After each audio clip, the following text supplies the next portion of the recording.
Modern philosophies are closed systems employing the method of dialectics and taking for granted that opposites are mutually exclusive.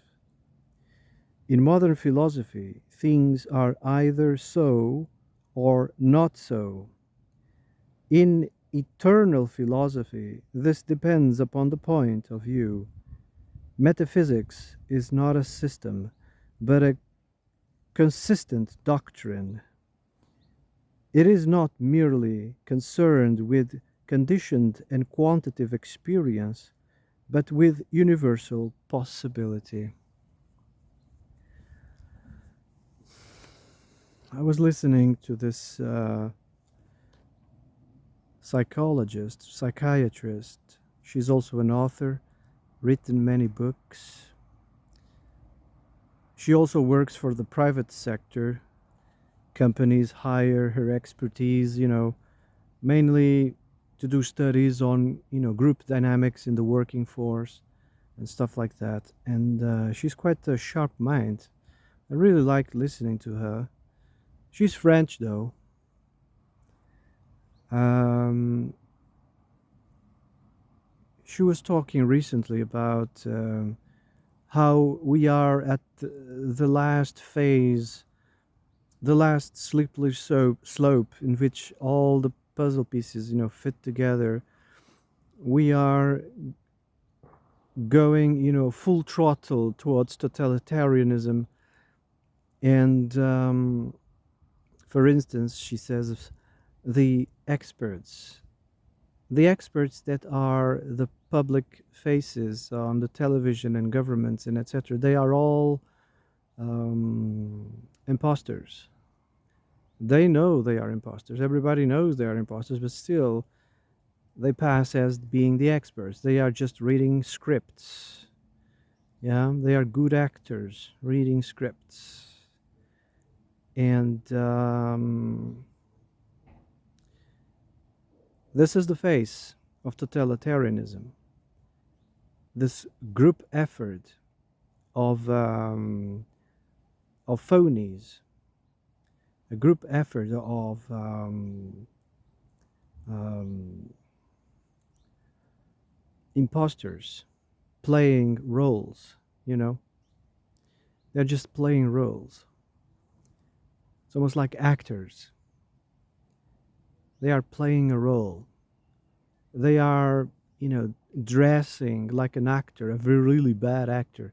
They are incarnating this character and they, play it until it's over. It's really, really creepy. Everything they do, is a narcissistic, parasitic, feeding frenzy. It has nothing to do with common sense at all. It is pathological. So she said the reason, at least one of the reasons, why we are going full throttle towards totalitarianism is because philosophy is not philosophy anymore. Little by little, philosophy was replaced. Yes. I read this book, God's Philosophers. It was about the Aristotelian revolution among the Christian society of Europe. And and I noticed that they were, uh, putting, medicine, philosophy, law. They were putting it in boxes, and so it could be better controlled. And everybody that called themselves a philosopher had to, go through the peer review system. It has to, a philosopher had to be vouched by the group. It was a group activity, being a philosopher or being a doctor or whatever. It was a group activity. It was no longer, a spontaneous thing, a creative thing, a critical thinker thing, or common sense. No, no, no. There were some rules and regulations, and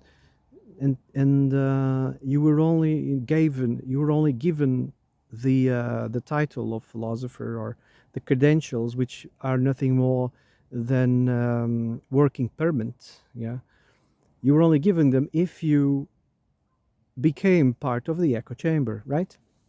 So the echo chamber at the late Renaissance was a rigid type of logic that was totally dichotomous.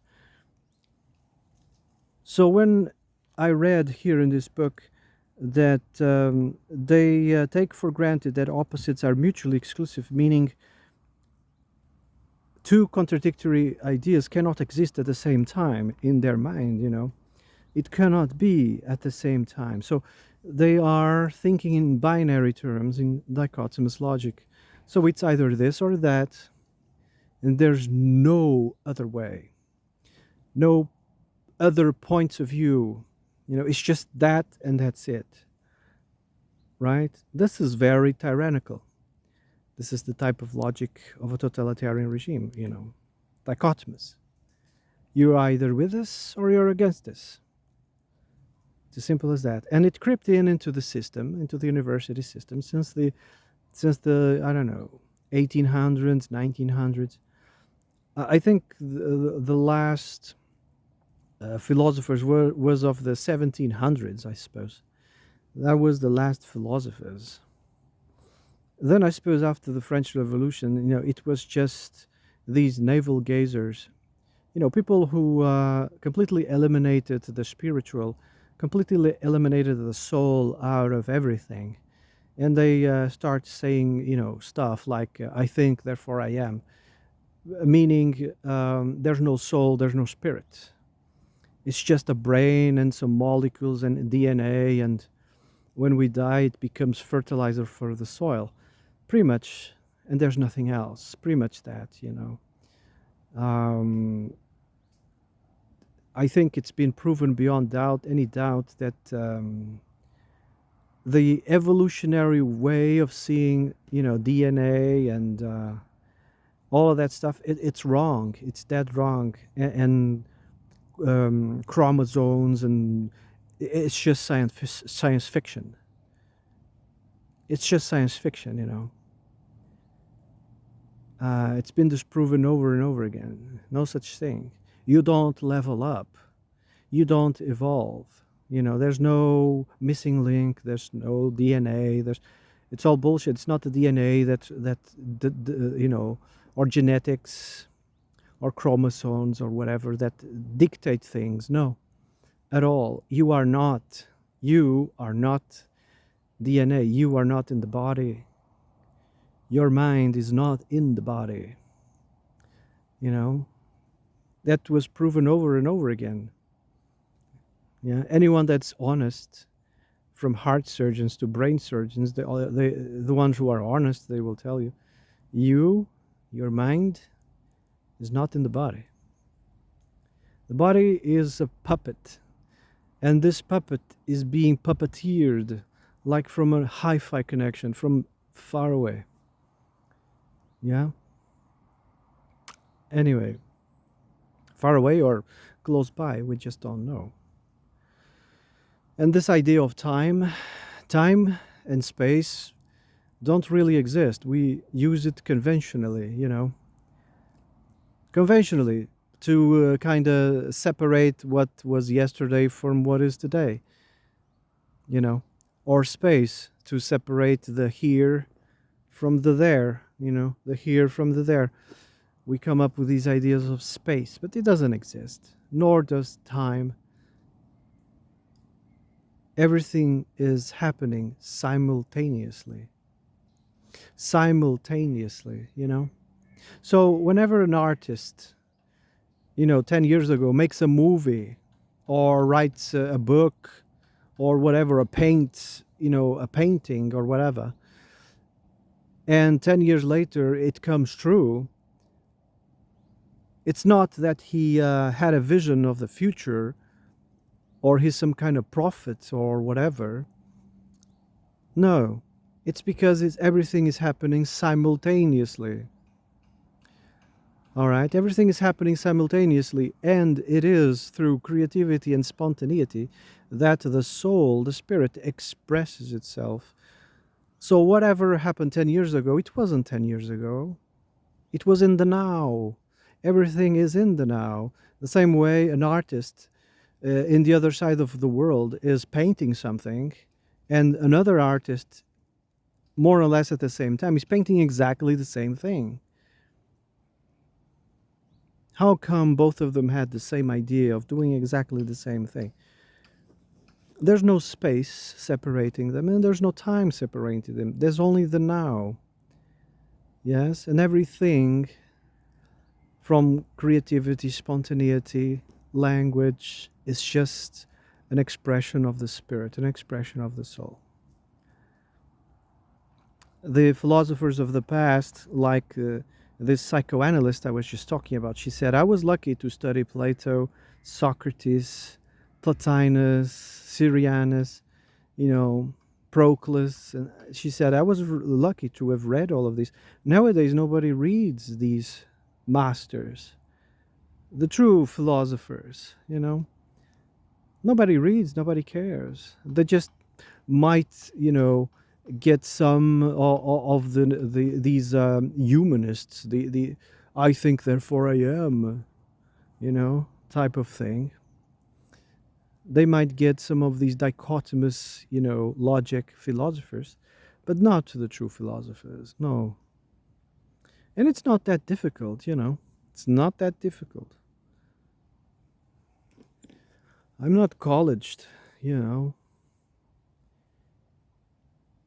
and I'm catching up. I'm reading the classics. It's weird. It is. But anyway. There was another thing I wanted to say. Yeah, it's about Jesus Krishna, Joshua or Yeshua or whatever you want to call him. He was, a philosopher of his time. Christian mystics, Meister Eckhart, Dante, Philo of Alexandria, Jacob Boehme, and many, many others. They all studied Plotinus. They all studied Socrates, And whatever, Jesus was talking about, they liked his message, They liked his message. But there's only one thing that they don't like. It's the followers. The followers of that religion. Somehow it just attracts the worst of the worst. They don't even understand what's going on. They don't even understand the doctrine. To them, it's just some, group, dynamic behavior for them. It's just moralized. When they put together the books of the time, they put the books of the time that were famous and popular, they smashed them together. And some of them are actually in contradiction with others. And they had to highly edit it, most of it, so it make any sense. But still, some of them contradict each other. And it's just a book, a moralistic guideline. That's what it reversed to, just the tyranny of morality, and that's what it's all about. And it attracts all kinds of weird people, you know.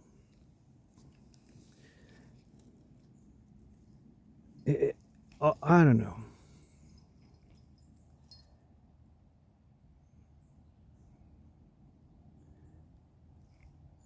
Yeah, most people hey man, what are you? I'm an atheist. I'm a Christian. I'm a this. I'm a that. But have you read the original text? No. You're like, all right. I'm a Buddhist. Have you read the five Nikayas? No. How come you're a Buddhist, man? If you haven't read the original material, it doesn't make any sense, does it? Again, they are just part of a group, and they weaponized morality to control the group. And that's it. And everybody just likes it, enjoys it. It's so weird. All right. The same thing could be said about philosophy, modern philosophy at least. They took philosophy, turned it upside down, turned it into a dichotomous, bullshit, story for the purpose of moralistically putting people in echo chambers and bamboozle them. So crazy. All right. Have a nice day.